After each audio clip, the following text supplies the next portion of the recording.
It's time to look at how mountains, my robot built out of junk in 3 hours, performed at ARC's Scrapbots challenge. If you haven't seen the building of mountains, I will leave a link in the description down below to the whole build process. This was built in about 3 hours the morning of the competition as part of the competition itself. And all the robots you're going to see today were built in the same time using the same piles of junk.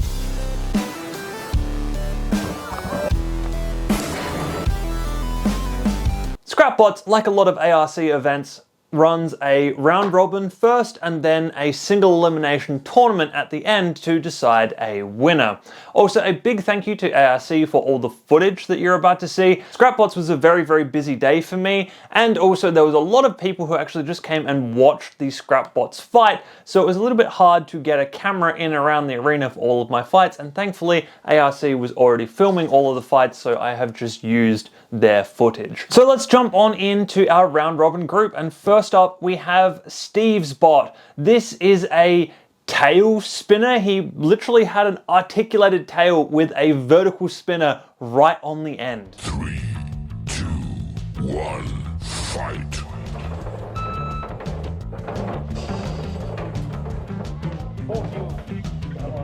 Yeah, there we go. It turns. Oh no. Oh, dangerous. Take that.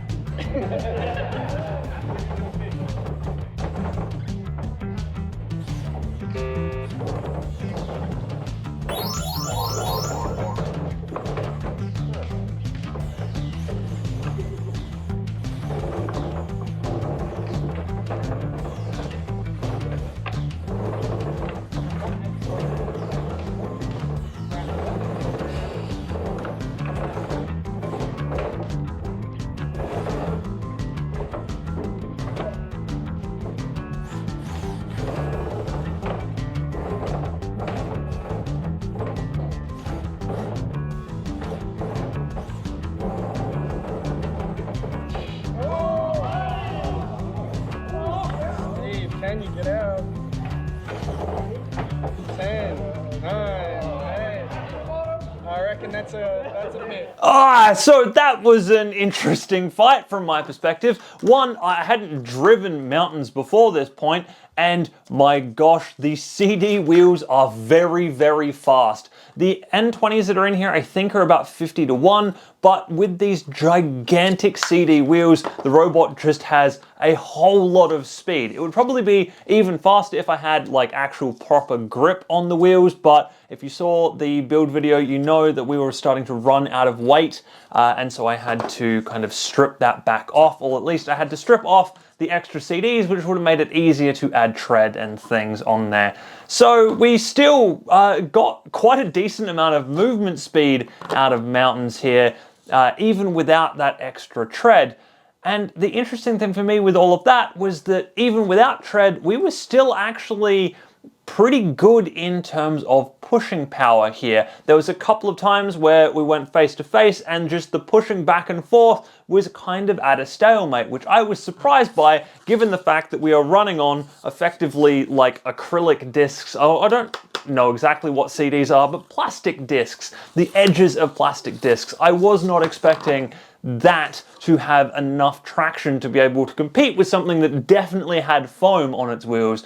And yet here we are. In this particular fight, it wasn't an issue. We really weren't getting pushed around too far, which was interesting. The unfortunate thing about all of this though was that the weapon just didn't quite work properly. It spun up pretty well at the start and then died. Seemingly what happened is that it got a little bit jammed and therefore just caught up in a particular spot, and I could not get it back out of the jam point to get it to spin up again, which is unfortunate. Having your weapon work is definitely a better way of running a fight than not having your weapon work, especially when you're running on CD wheels and you really don't have a lot of pushing power.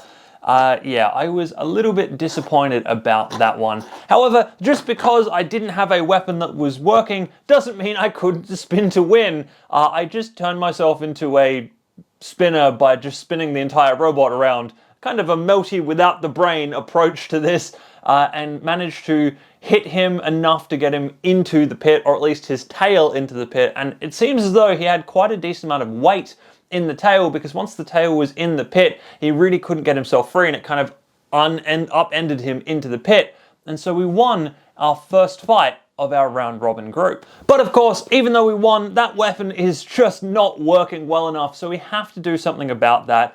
I went and I cut a new shim to put on the other side of the weapon gear, because the weapon itself was acting pretty well to grab onto the shaft and keep everything kind of centralized, but the other side was completely unsupported, which allowed the weapon to kind of bend this way on the shaft, and I thought that might be the thing that was binding up the gear drive for the weapon and stopping it from working. So I cut a new shim, I glued it in place, and we put this into the next fight. Speaking of, the next fight is Tyra's bot, also called Eggerator. This is a full body spinner that she managed to get in under 150 grams. The weight limit for Scrapbots is 250 because the components that we use are quite a bit heavier than what you would normally use for an ant weight. But Tyra somehow managed to build an ant weight legal robot at Scrapbots, which still blows my mind, to be honest. 3, 2, 1, fight.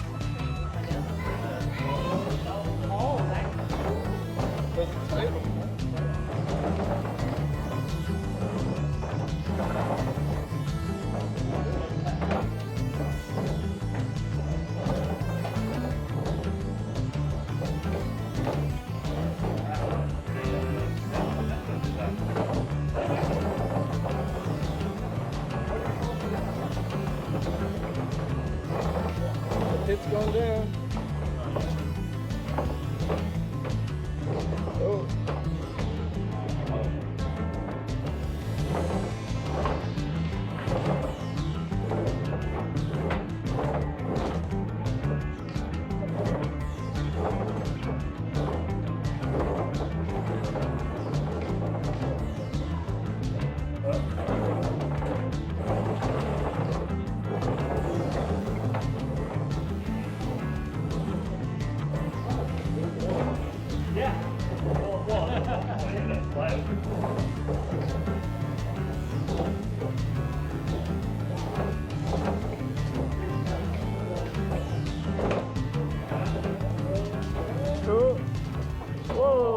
Well, that was an interesting fight. By all rights, I probably should have lost that fight. First and foremost, let's talk about the spinner, because of course we've just put some work into the spinner and it didn't work in this fight.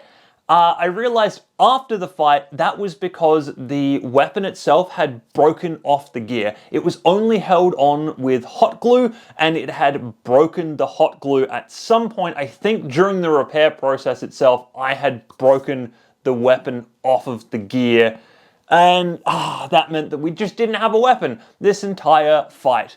Also, Eggerator had really good wheels and really good drive. It had much better push than Mountains here, and in a couple of different cases, it just like pushed us all the way across the box.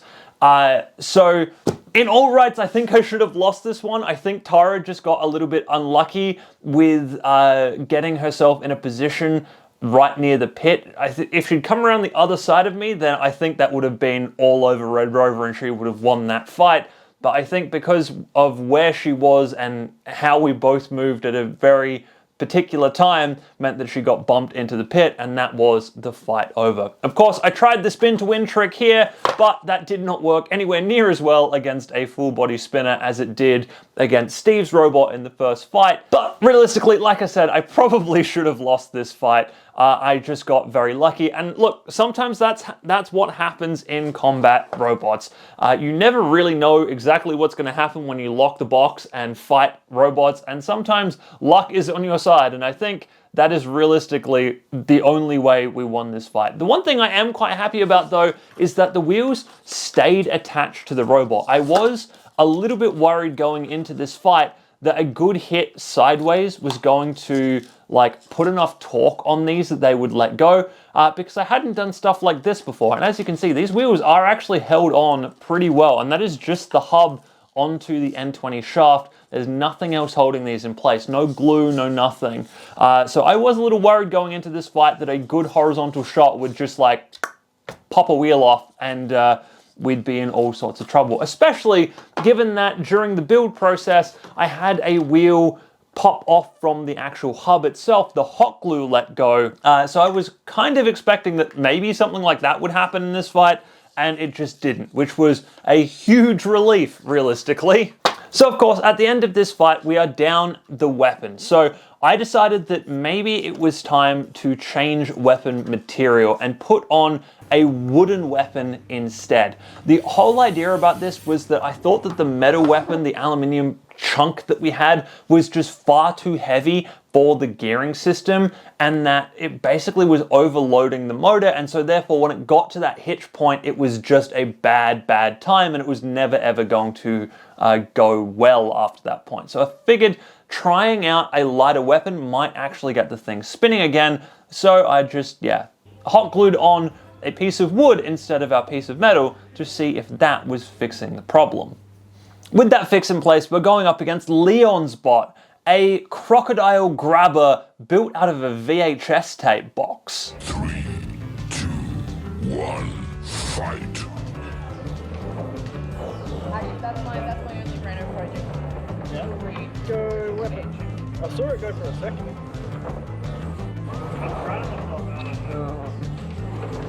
Oh yeah.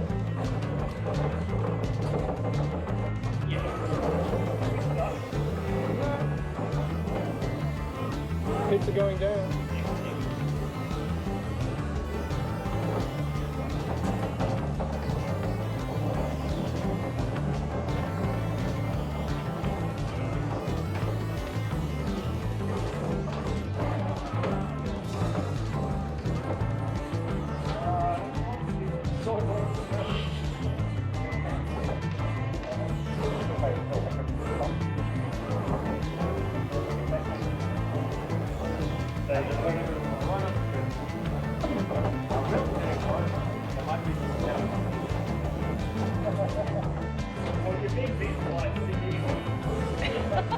Oh, you've got nubbins, CDs and nubbins.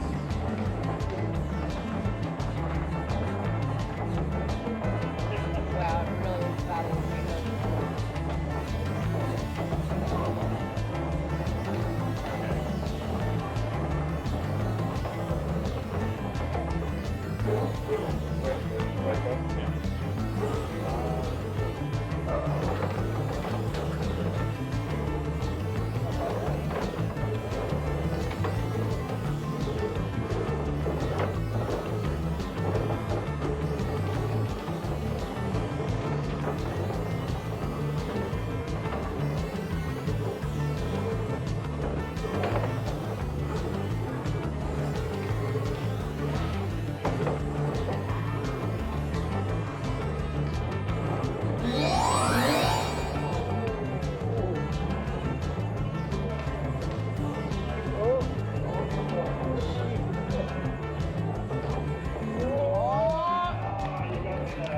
And that's a win for Leon's bot. That was a very silly fight. I like how creaturey Leon got his robot. I love how crocodile it is. And he got very unlucky to be paired up with me, the biggest robot in the league, because that mouth that he designed was very well sized to grab basically everybody else. And he just got unlucky that realistically the only thing he could grab on mountains was the weapon system up the front here, which he of course did towards the end of the fight. He finally managed to grab hold of the weapon and drag me over into the pit. That is how this fight ended. But it took him quite a while to work out if there was anything on my robot at all that he could actually grab, especially coming in from the back. The top ridge of my robot was higher than his mouth, which didn't really give him anything that he could grab onto, which is of course what you want to do when you build that kind of like overhead grabby style robot. You want something to be smaller than you so you can encase them and take them where you want them to go. And he had been doing that quite successfully and continued to do that quite successfully for the rest of the day. It's just, of course, that mountains proved a unique challenge for a robot of that style. We still had issues with the weapon. It did spin a little bit, but really not that much. Again, I think it's a kind of gear alignment thing. In hindsight, I really should have just not run the gears. These gears are out of an old printer, I'm pretty sure. I talked to the guy who brought them, and I think they're out of an old printer, and they're just really fine-toothed, which means that they don't have a lot of tolerance for being out of spacing, and they just bind up just a lot, unfortunately. And even now, they don't sound super great, and it takes a decent amount of torque to actually get them to spin just with my fingers. Yeah, in hindsight, I should have just run the weapon on the output onto the N20 and called it a day. I was a little worried that that wasn't going to be strong enough to hold everything in place, but as we can see by the fact that the wheels held up totally fine, I really should have just done that output straight from it. Or I should have committed and actually cut my own gears, which is what I was originally intending to do. That would have made thicker toothed gears, or like bigger modulus gears, which meant that their tolerancing would have been a lot looser, and they would probably have worked in this particular setup. I mean, I also, yeah, could have just run the weapon directly on the N20, and I think next year I need to do that. Last year, I said that I was going to do that, and this year I was like, oh, I want to try gears. I want to see if I can make that work, and the answer is no. So for next year, because there will be a Scrapbots next year, I am saying this now, and I'm going to hold myself to it. I'm going to just mount the weapon directly on the N20 and just call it a day there.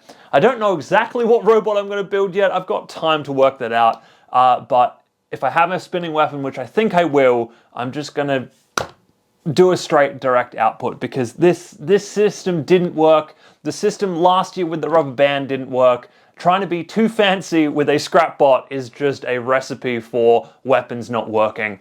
So we need to do better about that. Obviously, yeah, we lost this fight against Leon because, of course, he grabbed us and threw us down the pit. I was a little bit surprised at kind of the grip just all day here. So as mentioned, like Eggerator, Tara's robot, was probably the best of all the robots we fought today in terms of grip and pushing power.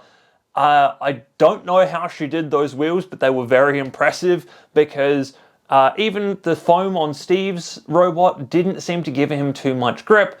And then Leon had like bottle caps or something going on there, which I didn't think would give him much grip, but they were able to out-push the CD wheel. So it was a bit of a weird day for grip and my understanding of how robots actually get traction on the ground. I'm still not fully sure exactly how or why any of those robots performed the way that they did. So with that, we are at 2 wins and a loss for our round robin grouping, which is a pretty good standing. However, Leon did a clean sweep. He won all 3 of his fights, which means that he automatically went through into the finals. I, on the other hand, went into the last chance rumble. This was a rumble of all the second place getters from their round robins. The winner of that went through into the finals. Unfortunately, I did not write down who exactly went into this rumble, and it is not listed in the ARC YouTube video either. So you're just going to have to watch some very interesting robots and unfortunately not know the drivers' names behind them. 3, 2, 1, fight.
7, 6, 5, 4, 3, 2, 1. Rumbles are always chaos, and I love a good chaotic rumble. The confusion on pushing power in robots continued through into this one. There was a robot in there that had gears for wheels, which seemed to be doing better at pushing than I was, although because it was a horizontal spinner, we really couldn't actually push against each other. I was also being bullied by, I'm pretty sure it's Mitch's bot, which is the scoop lifter that was in there. I think that the horizontal was maybe Cam's robot, but I cannot remember. This event was actually a little while ago now, and I am blanking on some of the names. The one that I was the most worried about, though, was definitely Callum's robot, which was the grabbing, like, bird beak robot that was in there. That was very, very scary. That was a nice little sharp beak. It obviously wasn't going to, like, really puncture anything, but it was tall enough to get a grip on my top plate. And again, if you didn't see the build video, the top plate up here is literally just magic cards. That is all that is. That is like less than a millimeter of cardboard. If he had actually grabbed that fully, I am sure he could have pierced through this, even though he was just running his grabber off an N20 and it was slightly geared down. It definitely would have been enough to puncture that. So I was trying my absolute hardest not to get grabbed by him, because I really didn't want him ripping into the robot and cutting into a wire or something, which again, I think he may have been able to do. He did have a metal beak there. I don't exactly know how sharp it was, but wires are pretty fragile things, all things considered. So yeah, I was just very keen not to have that happen. At one point here too, I got flipped up on my back and got stuck. That is the one thing about having the fork out the back here to use as a kind of stand to keep the robot up and oriented the right way, is that it works very well for that. It also actually could have been an interesting like thwack mechanism. I only really thought of that while reviewing the footage to make this video. I wish I'd thought of that on the day, because I really could have driven up to people and thwacked them with the fork, and that would have been quite funny. But it did mean that if I got stuck on it by somebody flipping me up like happened in this fight, then I am very, very stuck, because I've now got fork out either side and I can't like drive myself over that. You can see quite how far off the ground I need to get the wheels to get back over into my optimal drive configuration.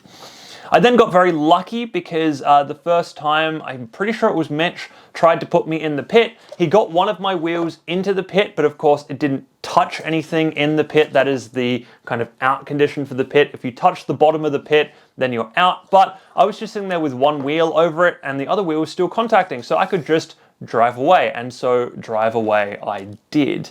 Also, during this time, while I was on my back, I got the weapon actually spinning and working, which definitely seems to me like it is a tolerance issue between where the gears are sitting for whether or not the weapon actually spins. So because of how gravity works when the weapon is sitting like this, the gears are in the wrong spot and they don't mesh properly and the weapon doesn't spin. But like this, gravity is apparently like pushing the gears just in the right orientation, and it does actually allow the weapon to spin up. But of course, it's entirely useless because it's sitting at the top of the robot and now there's a fork down here stopping people from like actually getting to me and getting up to my weapon. So, you know, it is what it is. Like I said, next time we're doing a better weapon for Scrapbots. Then of course, right near the end of this fight, I got grabbed by both Callum and Mitch, who pushed me over to the pit at the same time and got me stuck up on the robot that was already in the pit. So I was effectively out. I wasn't technically out by being put down the pit, but I was immobilized enough that I could not move, and so I just called it and I was out of the fight. Which does of course mean we are at the end of the video, because I did not make it any further into the tournament. To be honest, I am fairly surprised I got as far as I did, given the CD wheels. I really wasn't expecting these to do quite as well as they did. It was a very interesting little experiment. And look, maybe next year, maybe I do a thwackbot. Like go full Gabriel rather than go huge and like do an actual thwack. because the CD wheels were interesting and they did actually have a decent amount of thwack to them. So if I designed specifically for thwack, I could, I think, do a whole lot better out of that. But again, Scrapbots next year is a couple of months away at the very least right now, so I've got time to think about that. If you were going to build your own Scrapbot, if you've made it all the way to the end of the video, let me know in the comments down below what you would make with scrap. Like, what style of robot do you think you'd want to try and run if you were going to do a Scrapbot style build like this one? Anyway, I hope you have enjoyed that one, and I will see you in the next video.